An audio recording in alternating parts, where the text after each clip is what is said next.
сайри олам, нигоҳе ба мавзеъҳои таърихии ҷаҳон.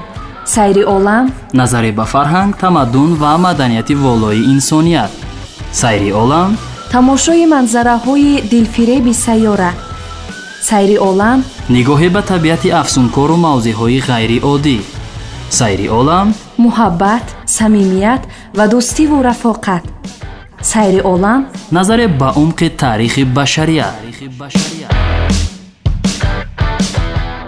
ин ҳамаро дар барномаи сайри олам ҳар рӯзи душанбе бо меҳрона разоқзода аз радиои Тоҷикистон пазиро бошед.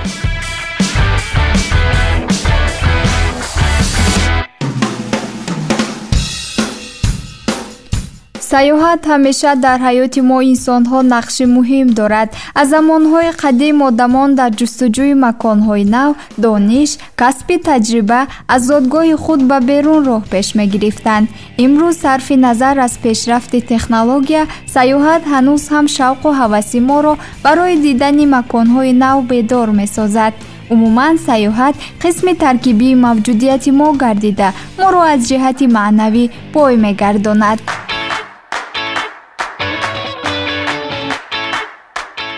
дуруд ба шумо шунавандагони гиромӣ. барномаи сайри оламро аз мавҷи радиои Тоҷикистон мешунавед.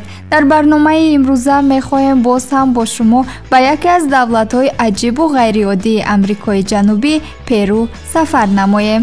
ин кишвар серсайёҳтарин мамлакати Амрикои Ҷанубӣ асту ҳамасола зиёда аз 4 миллион сайёҳ аз он дидан мекунанд. шояд дар бораи ин сарзамин дар куҷое ӯ аз касе чизе шунида бошед, вале имрӯз дар ин нашри барнома дар бораи он маълумоти зиёд пайдо хоҳед кард. омодаед? пас меравем.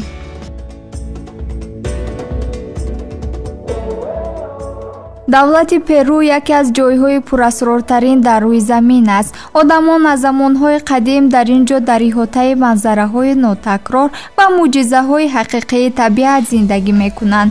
уқёнуси ором, кӯҳҳо, ҷангалҳо, дарёҳо, кӯлҳо, набототу ҳайвоноти нодир, омехтаи фарҳангҳои маҳаллӣ бо мероси аврупоӣ, афсонаҳо, эътиқодҳои аҷиб, анъанаҳову расму оинҳои ғайриоддӣ Перуро ба магните баҳри ҷалби сайёҳон табдил додааст. ин кишвар дар шимолу ғарб бо Эквадор, дар шимол бо Колумбия, дар шарқ бо Бразилия ва дар ҷанубу шарқ бо Боливия ва Чили ҳамсарҳад аст. масоҳаташ 1,285,216 километр буда, аз ин ҷиҳат дар ҷаҳон ҷои 21-умро ишғол мекунад. пойтахташ шаҳри Лима мебошад. шаҳрҳои машҳуртарину бузургтаринаш Арекипа, Трухило ва Чиклайо ҳастанд. аҳолияш зиёда аз 32 миллион нафар мебошад. забони расмияш забони испанӣ ва забонҳои маҳаллии Кечуа ва Аймара буда, ки танҳо хоси баъзе минтақаҳояш ҳастанд. воҳиди пулияш бошад сол ном дорад. бахши маълумоти аҷиб.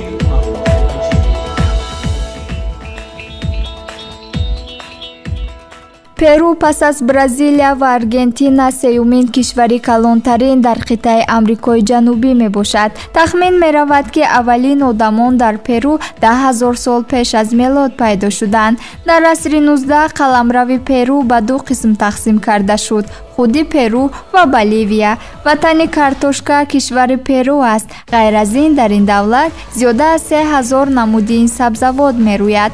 таомҳои Перу ҳамчун гуногунрангтарин таомҳои дунё ба китоби рекордҳои Гиннес шомил шуданд. дар ин кишвар ҳар сол ҳаддиақал як маротиба заминларзаи шадид ба вуҷуд меояд. пойтахти Перу, шаҳри Лима, макони қадимтарин донишгоҳ дар қитъаҳои Амрикост. ин донишгоҳ дарҳои худро ба рӯи донишҷӯён дар миёнаи асри 16 боз кардааст. давлати Перу аз рӯи истихроҷи тилло дар ҷаҳон ҷойи шашумро ишғол мекунад. ин мамлакат бо ҷангалҳои тропикии худ машҳур аст, ки тақрибан аз 3/2 ҳиссаи онро ишғол мекунанд. дар кӯҳҳои Перу кӯли Титикака ҷойгир аст, ки кӯли баландтарин дар рӯи замин ба ҳисоб меравад. он инчунин барои киштиронӣ мувофиқ аст ва калонтарин кӯл дар Амрикои Ҷанубӣ мебошад.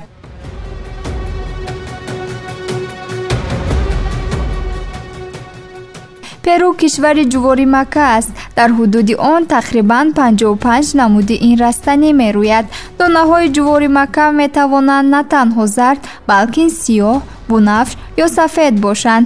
дар биёбони сечураи перу сайёҳон ба баландтарин қуми ҷаҳон мебароянд. баландии он аз поя то боло тақрибан 1,2 километрро ташкил мекунад. перу дар содироти морҷуба ё худ сарсабил дар ҷаҳон ҷойи аввалро ишғол мекунад. тахмин меравад ки дар перу зиёда аз 47 забони бумӣ вуҷуд дорад ки маъмултаринашон забонҳои кечуа ва аймара ҳастанд.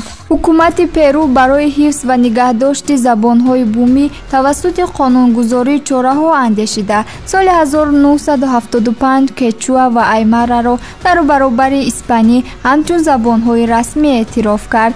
дар кишвари перу фоизи аҳолии ҳинду назар ба дигар қисматҳои амрико зиёдтар аст. дар қаламрави ин кишвар ёдгориҳои табииву таърихии хело зиёд мавҷуданд ки қисмеашон ба китоби рекордҳои Гиннес ва қисми дигар ба рӯйхати мероси ҷаҳонии ЮНЕСКО шомил гаштаанд. Мачу-Пикчу аз ҷумлаи ин гуна ҷойҳо мебошад. дар ноҳияи Арекипаи Перу дараи чуқуртарини сайёра мавҷуд аст. ин дара Колка ном дошта. чуқуриаш аз 3,5 километр зиёд аст. оё медонед дар перу делфинҳои гулоби ранг мавҷуд аст? ин делфинҳо хоси оби ширин буда дар дарёҳои Амазонка, Укаяли ва Маранон зиндагӣ мекунанд. ранги гулобии ин делфинҳо дар ҷавонӣ бештар ба назар мерасад, аммо бо мурури замон рангашон гулоби хокистаранг ва ё пурра хокистаранг мешаванд. аввалин рӯзнома дар амрико El Peruano соли 1825 дар шаҳри Лима нашр шудааст. дар перу тахминан 90 экосистемаҳои гуногун мавҷуд аст ва ин кишварро яке аз кишварҳои бой аз набототу ҳайвонот гардонидааст. дар ин ҷо 1625 нави гули орхидея мерӯяд.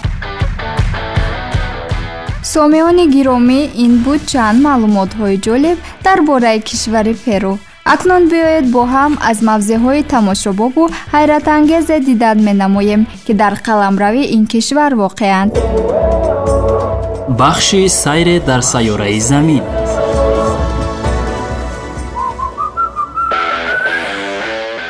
Мачу-Пикчу яке аз зеботарин ва таъсирбахштарин маконҳои қадимии ҷаҳон, Мачу-Пикчу бешубҳа дар байни ҷозибаҳои сайёҳии Перу ҷойи аввалро ишғол мекунад.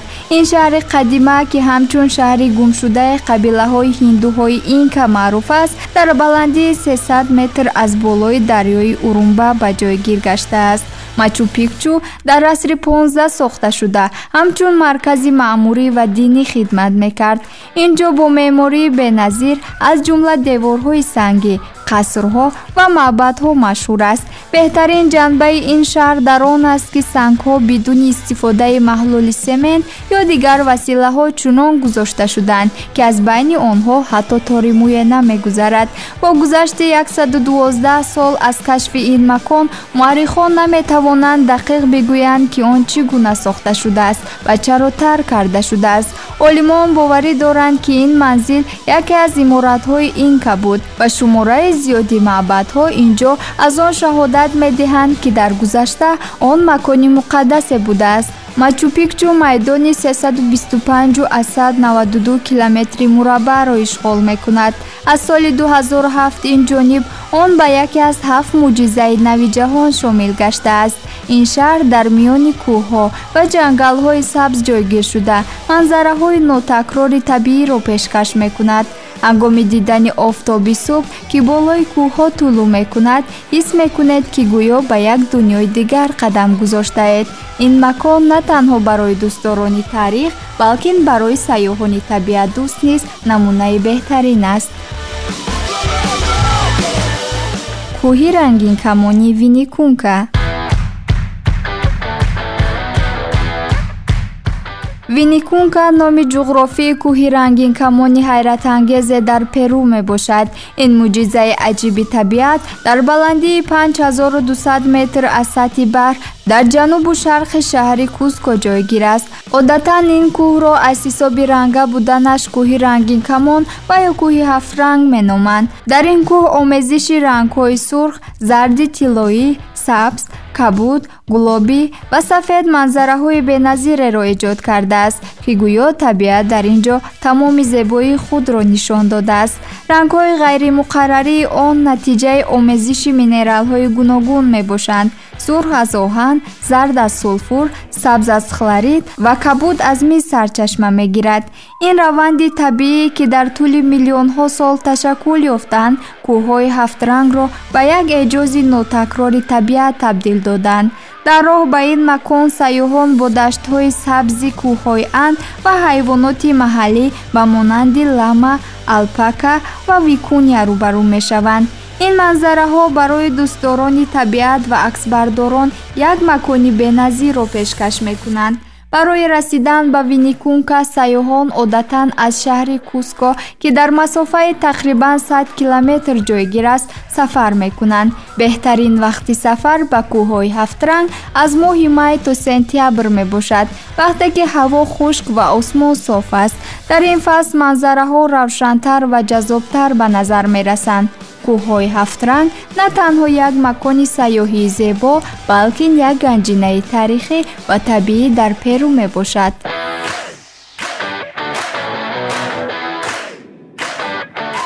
биёбони Наска дар ҷануби Перу, дар минтақаи гарм ва хушке бо номи Наска, як асрори бузурги ҷаҳони қадим ҷойгир аст. ин биёбон ба туфайли мавҷудияти хатҳои азими пурасрор шӯҳрати ҷаҳонӣ пайдо кардааст. нақшҳои Наска, ки ҳазорсолаҳо боъд сирреро барои олимон ва сайёҳон боқӣ мондаанд, ҳамасола ҳазорон нафарро аз саросари ҷаҳон барои дидани ин шоҳасарҳои табиат ва инсон ҷалб мекунанд. нақшҳои Наска дар масоҳати зиёда аз 500 километри мураббаъ паҳн шудаанд ва аз хатҳои тӯлонӣ, шаклҳои геометрӣ, тасвирҳои ҳайвонот ба монанди паррандаҳо, маймунҳо, морҳо ва моҳӣ иборатанд. ин нақшҳо танҳо аз баландӣ намоёнанд, ки ин суолро ба вуҷуд меоранд, ки чӣ тавр сокинони қадимии ин минтақа тавонистаанд чунин тарҳҳои бузургро бе дастрасии технологияҳои муосир эҷод кунанд. сарчашма ва ҳадафи кашидани нақшҳои Наска то ҳол маълум нест. дар баробари аҳамияти тарихӣ, Наска бо шароити беназири табиии худ низ ҷолиб аст. иқлимаш ниҳоят хушк буда, набудани боришот хатҳоро аз харобшавӣ муҳофизат кардааст. барои дидани нақшҳо аксар вақт ин ҷо аз ҳавопаймоҳои хурд истифода мебаранд, ки аз баландӣ манзараҳои ҳайратангезро пешкаш мекунад.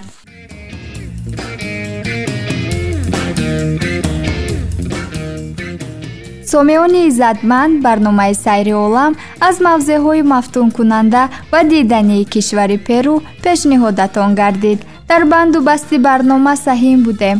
ман муҳаррир ва ровӣ Меҳрона Разоқзода, коргардон Илҳом Кенҷаев. то барномаҳои оянда аз маконҳои нави дидании ҷаҳон, саломативу саодат ва рӯзгори пур аз шодмониро бароятон таманно дорем.